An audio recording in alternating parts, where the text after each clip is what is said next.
सुर नर मुनि की यही है रीति, स्वार्थ लाग करें सब प्रीति। अगर इस पंडाल में 100-125 लोग आते तो कह देते महाराज कथा बहुत अच्छी हुई, पर कारणों से लोग आए नहीं। अब आप ही जय जय सिया राम, मन में ही जय जय सिया राम।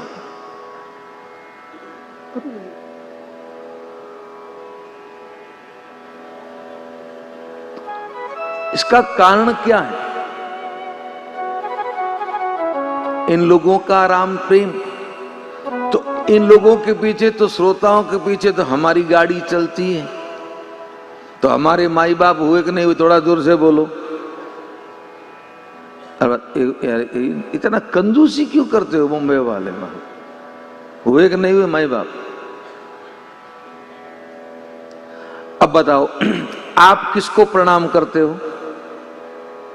नहीं, आप किसको प्रणाम करते हो? बड़ों को करते हो कि नहीं करते हो? करते हो ना। आप वंदनीय होते हो, उनको प्रणाम करते हो। तो मैं व्यासपीठ पे सबको प्रणाम करता हूं कि नहीं करता हूं? जवाब दीजिए। बोलता हूं ना, सबको नहीं बोलता हूं, बताओ। बोलता हूं ना। आप सभी के चरणों में सत सत, एक नहीं सत सत, 100 × 100 कितना हो गया? सत यानी 100, तो सत सत 100 × 100 कितना हो गया है? अब इतनी बार प्रणाम करूं फिर भी माई बाप नहीं बनोगे क्या? बोलिए। तो आप सबके भाव को देखते हुए हम सब, आप सबको व्यासपीठ से 2026 नूतन वर्ष की बहुत बहुत बधाई और शुभकामनाएं।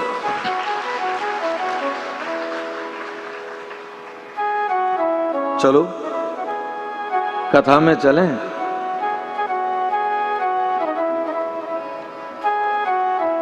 तो फिर गाओ। आज सुबह माताएं मिलने आई थी, महिला मंडल जो इस कथा में अग्रणी है, तो कह रही थी महाराज मानस गाने का आनंद आ गया। पहले गाती थी पर कुछ समझ में नहीं आया, अब की बार समझ में आया कि मानस क्या है। तो मैंने कहा ये देर से आया समझ में, ये पहले ही समझ जाते। सही है गलत? पर अब समझ में आया तो गाओ, हम सुनते हैं। कल जहां हमने, विनोद कर रहा हूं और नया वर्ष से थोड़ा होना चाहिए। देखिए जीवन में हंसते रहो, चेहरे पे हमेशा मुस्कान होनी चाहिए। कई लोगों के तो चेहरे ऐसे होते हैं, बरसों हो गए महाराज पता नहीं है, वही नहीं। जब भी देखो धीर गंभीर, ऐसा नहीं। हंसते रहो, मुस्काते रहो। मैं सही कह रहा हूं धर्म जी? मुझे जो हंसते लोग अच्छे लगते हैं, पर बिनो मतलब दौत का जुड़े घना कोमरा कौन। हंसने का मतलब होता है मुस्कान, पर हल्की सी चेहरे पे हंसी हो तो उससे क्या है, अगले के मन में प्रसन्नता होती है। तो इसलिए थोड़ा थोड़ा विनोद कर लेते हैं। कल जब हमने कथा विराम की थी, दोहा नंबर 239 के नवान पारायण दूसरा, 5 दिन की कथा हुई है, 2 नवान पारायण हुए। उसमें भी हमने आपको 2 नवान पारायण में 5% कथा सुनाई है। कितनी?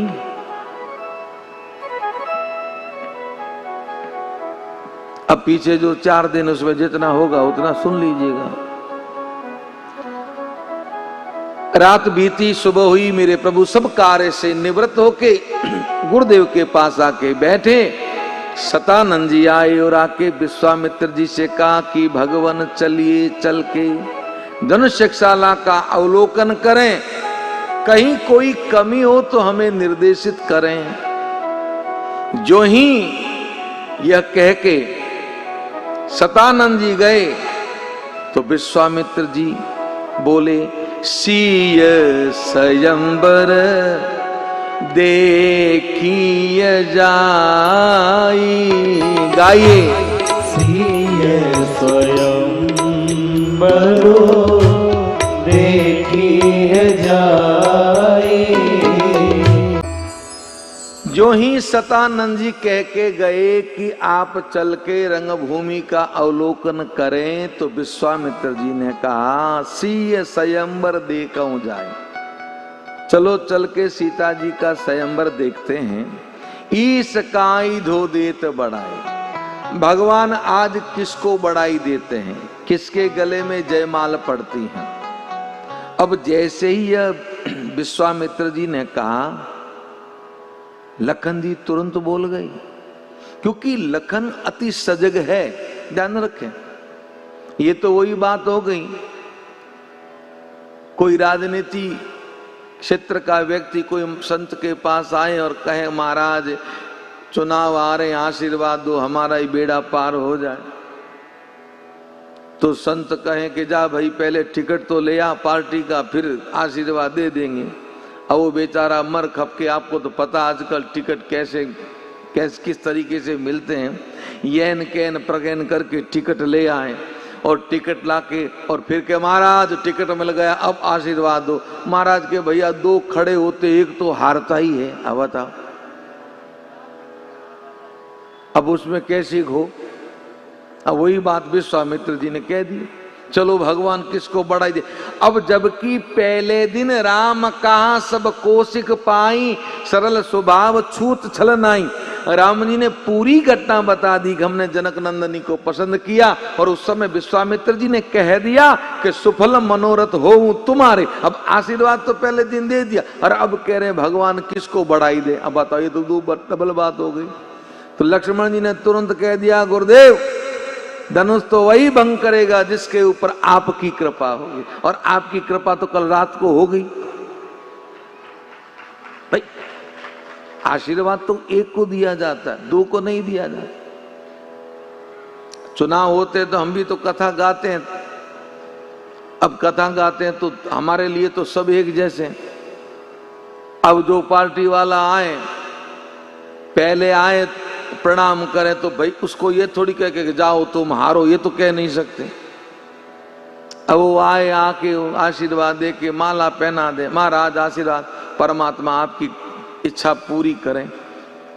अब 4 दिन बाद दूसरा आए तो क्या महाराज आशीर्वाद, मैंने कहा था जो दे दिया, अब खाली है महाराज। मैं तो स्पष्ट कहता हूं, कहीं कोई संकोच संशय नहीं, स्पष्ट कह देता हूं। आ जाते कोई जो दोनों पार्टी वाला आते, हम तो किसी पार्टी के हैं नहीं, लेकिन फिर भी जब दूसरे आते हैं, जो भी आए कह देता भाई अब मांग खाली हो गया। तो महाराज क्या करें, जो थे वो ले जाओ, सीधी सी बात।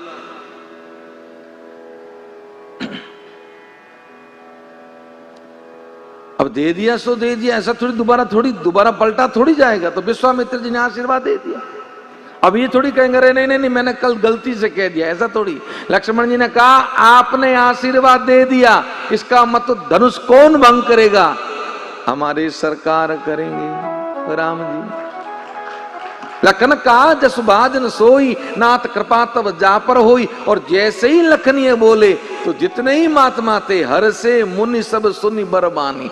लक्ष्मण जी की बानी को सुन के सभी महात्मा बड़े प्रसन्न हुए, और दीन आशीष सब सुख मानी। अब जब ये सुना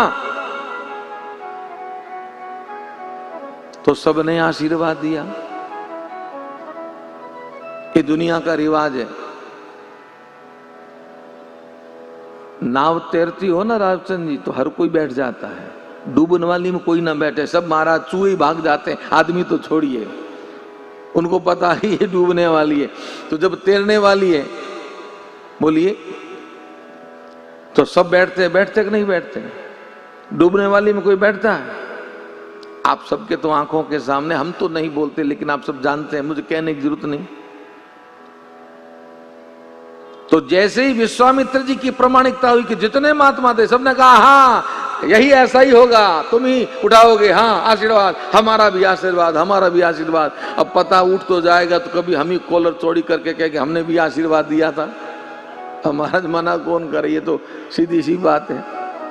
सबने आशीर्वाद दिया और मेरे प्रभु मुनियों के संग धनुष्यशाला की तरफ चले। अब जैसी सूचना मिली किनको, जनकपुर के लोगों को, कि रंग भूमि आए दो भाई, अस सुधि सब पुरवासिन पाई, तो चले सकल ग्रह काज विसारी। सबके सब दौड़े हैं, काम को भूल गए। कौन दौड़े? के बालक। देखिए तुलसी जी की लेखनी देखिए महाराज, आप मानस पाठी हैं, तुलसी जी ने ऐसा नहीं लिखा चले सकल ग्रह काज विसारी, जठर जुआन बाल नर नारी, नहीं, बाल जुआन जरठ नर नारी। तो भागने में सबसे तेज कौन होते हैं? जोर से बोलिए। बालक। बालकों के बाद कौन होते हैं? जवान। और जवानों के बाद में बूढ़ो रखने आध दो कोने। तो हीरालाल जी छुट्टिया हुए कोनी में, हीरालाल जी तालिक कोनी है, अब कृपा है राम जी री। पड़कर ने थोड़ा पड़ोसी बैठा ही जाए। तो बूढ़ा व्यक्ति सबसे पीछे चलेगा, नेचुरल बात कहने की जरूरत है, सबसे पहले बालक दौड़ेंगे। तो तुलसी जी ने उसी क्रम में लिखा बाल जुआन जरठ नर नारी। और जब सब एक साथ में दौड़े, क्यों दौड़े? क्योंकि पहले जाएंगे तो आगे बैठेंगे, और आगे बैठेंगे तो दर्शन आसानी से होगा।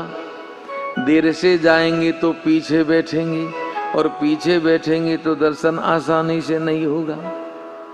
ये तो उस काल में था। अभी तो पीछे वालों की मौज होती आगे वालों से ज्यादा महाराज। ये आप जो आगे बैठे हो ना,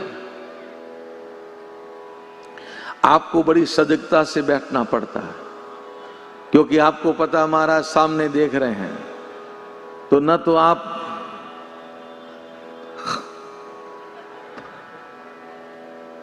ना मोबाइल चला सकते, ना आप थोड़ी सी घुटकी भी ले सकते हो। बिल्कुल आपको सजग होकर बैठना पड़ता है। और जो पीछे बैठे हैं, बड़ी बड़ी एलईडियां लगी हुई, तो चेहरा तो आराम से दिखता है। कथा भी इतना बड़ा साउंड है तो आवाज भी बढ़िया से सुनाई देती है। ये दो फायदे तो हैं सो है ही, लेकिन बीच बीच में अगर थोड़ी सी सुस्ती आए तो दो चार हड़के भी ले सकते हैं महाराज, मना नहीं है। वो कोई वहां नजर मेरी थोड़ी पहुंचती है, मेरी नजर तो ये आगे के दो सोफे हैं ना, यहां तक की, सही कह रहा हूं, आगे मुझे नहीं दिखता।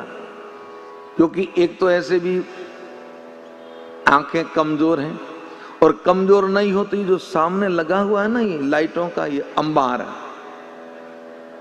ये कितनी है? 3, 3, 6, 3, 9, 10, 12 फॉक्स लाइट है। एक बार अगर उधर देख ले तो थोड़ी देर आंखों के आगे अंधेरा रहता है। अब तो आदत पड़ गई है, तो इसलिए डायरेक्शन ऐसे रहता है कि देख रही नहीं है तो चल जाता है, अन्यथा नहीं चल पाता, दिखता ही नहीं लाइटों की वजह से आगे का। तो यहां जो बैठे हैं,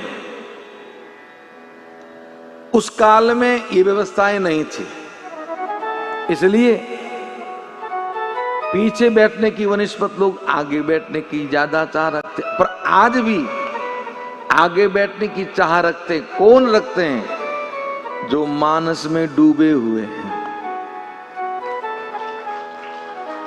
उनको जो मानस गाते हैं, जो मानस में डूबे हैं, वो व्यासपीठ पे व्यास को देख के कथा सुनना चाहते हैं। ध्यान रखिए, उनको जब दूर मिलता है ना तो बड़ी दिक्कत हो जाती है। अभी मैं सिद्धि में कथा गा रहा था, एमपी में, शंकर जी, 1 बजे कथा प्रारंभ का समय था। लोग 11 बजे आके बैठ जाते थे,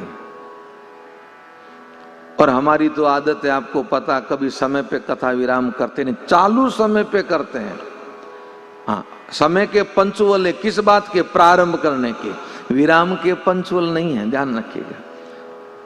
ये बॉम्बे वालों की भी बड़ी कृपा है, हम 7 बजे की जगह 8 बजाते तो भी बैठे रहते आपके चरणों में पुनः वंदन का। ये उठ के चले जाएं 7 बजे तो फिर हमको तो विराम करनी पड़ेगी, पर यही बैठे रहते तो हम भी गाते रहते हैं। अब इनको उठना चाहिए पर भले आदमी उठते ही नहीं है, ये उठे नहीं तो हम फिर कहा। मेरा एक स्वभाव है, मैं घड़ी देखता नहीं। कब देखता हूं? शंकर जी जब पीछे से कुछ लोग उठना चालू होते, पीछे से, तब सोचता हूं ये पीछे से उठ रहे हैं, कहीं समय तो नहीं हो गया। तब घड़ी के सामने देखता हूं तो 7:30 पौने 8 हो जाते। मैंने हाँ अब मामला, क्योंकि बहुत दूर दूर से लोग आते हैं यहाँ पे। लोग 3-3 घंटे ट्रेन का ट्रेवल करके, सफर करके यहाँ कथा सुनने आते हैं। केवल भाईंदर के ही नहीं है, बहुत दूर दूर से आते हैं। ये जितने भाई ये जो बैठे हैं ना श्रोता, इसमें आधे भाईंदर के, आधे पूरे बॉम्बे के क्षेत्र के हैं, जान रखिए। कई लोगों का जो इस क्षेत्र में रहते हैं, बहुत लोगों के भावों को देखते हुए सैकड़ों फोन आते थे, महाराज आप बॉम्बे में क्यों नहीं आ रहे, बॉम्बे वालों से क्या नाराज हो, क्या बॉम्बे वाले से नाराज। क्योंकि मैं 19 में कथा गा के गया, बाद में नहीं आया बॉम्बे। अब 19 से वापस 25 कितने साल हो गए करम जी? 6 साल। 6 साल बाद आया हूं। तो ये जो बाहर वाले लोग हैं ना, जो मानस प्रेमी पूरे पक्के, उनके भावों को रखते हुए मैंने ये कथा याद दी 25 मिनट। मन तो सबका ही होता है, हमारे क्षेत्र में हो तो हम 9 दिन बैठ के कथा सुने, पर फिर भी इतनी दूर दूर से आते हैं, फिर भी बैठे रहते हैं, और फिर देर से पहुंचते फिर वापस सुबह चलते हैं। 12 बजे निकले हुआ घर से आदमी रात को 11 बजे पहुंचता है, ध्यान रखें, और फिर दूसरे दिन फिर वापस 12 बजे घर से निकलता है।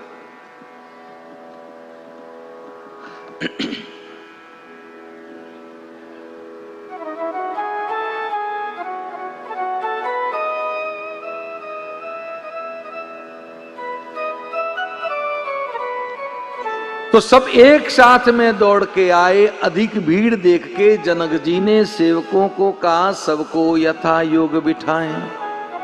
तब तक तो विश्वामित्र जी आ गए दोनों भाइयों के संग। तो जनक जी ने पूरी रंगभूमि का अवलोकन करवाया। एक ऊंचा सिंहासन, पास में 2 छोटे सिंहासन, बड़े पे मुनि, दोनों पे 2 छोटो सिंहासनों पे दोनों भाई बैठे। जैसे ही राम जी आए, वहां उपस्थित जितने लोग हैं सब राम जी को देख रहे हैं। उस सभा में ज्ञानी पुरुष हैं। ज्ञानियों ने राम जी को देखा तो राम जी परम तत्व के रूप में दिख रहे हैं। हरि भक्तों ने राम जी को देखा तो राम जी उनके आराध्य रूप में दिख रहे हैं।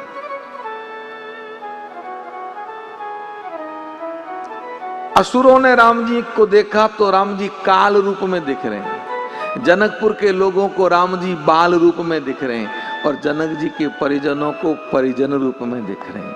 तुलसी जी ने सबके भाव को लेके एक चौपाई लिख दी, जिनके राई भावना जैसी,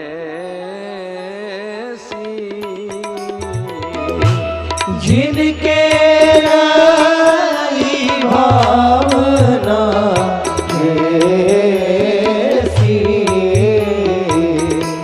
प्रभु मूरत तीन देखी तैसी। जिनके रही भावना जैसी, प्रभु मूरत देखी तिन तैसी। जिनका जैसा भाव, भगवान उनको उस रूप में दर्शन दे रहे हैं। एकनाथ जी कथा गा रहे थे, इंद्र जी, तो कथा गाते गाते एकनाथ जी ने कहा कि हनुमान जी सीता जी की खोज लेने लंका में गए तो अशोक वाटिका में अति सुंदर सफेद रंग के फूल खिले हुए थे। अब हनुमान जी कथा सुनते हैं। अब आप इस चीज को यकीन करें ना करें, तो मुझे कोई यकीन करवा के आपसे कोई सर्टिफिकेट नहीं लेना, ध्यान रखें। मुझे प्रमाण पत्र नहीं लेना है, लेकिन ये सत्य है कि हनुमान जी कथा सुनते हैं।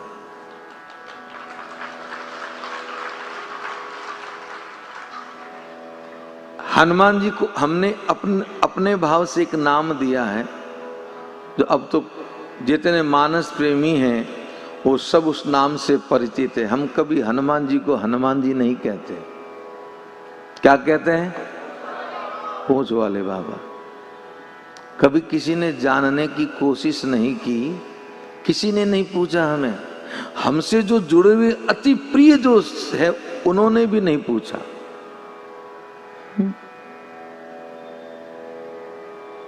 कि महाराज आप पूंछ वाले बाबा क्यों कहते हो? क्यों किसी की पूंछ हो तो क्या उसको पूंछ वाला कहना चाहिए? क्यों कहते हो?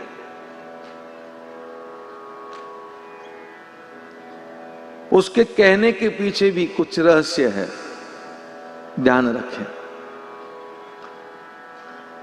कभी कोई पूछेगा ऐसा विशेष व्यक्ति तो उसे बताएंगे हम कि क्यों कहते हैं, पर किसी ने पूछा नहीं। कभी कभी मैं सोचता हूं हाँ, इस बार याद आ गया, सूरज ने मुझे पूछा था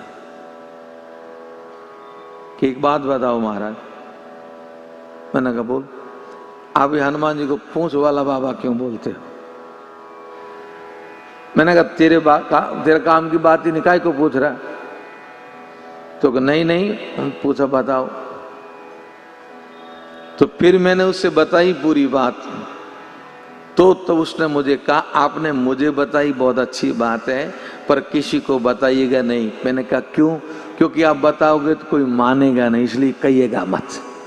मैंने कहा भाई आप तो कि आप भोले आदमी हो सकता मंच से कह दो। मैंने कहा मंच से तो मैं मरे न कहूं, लेकिन फिर भी कोई पूछ ले। मैंने कहा कोई पूछेगा ही नहीं, तूने क्यों पूछा? मुझे तो खुद को ही समझ में नहीं आ रहा। बाकी इतने साल हो गए हमें कहते हुए, हम हर जगह कथा गाते हैं। ऐसी कोई कथा नहीं जिस कथा में कम से कम 10 बार नाम नहीं लेते। क्यों चंदन सिंह जी, सही है गलत है? पर किसी ने नहीं पूछा कि महाराज आप ये पूंछ वाला क्यों कहते हो।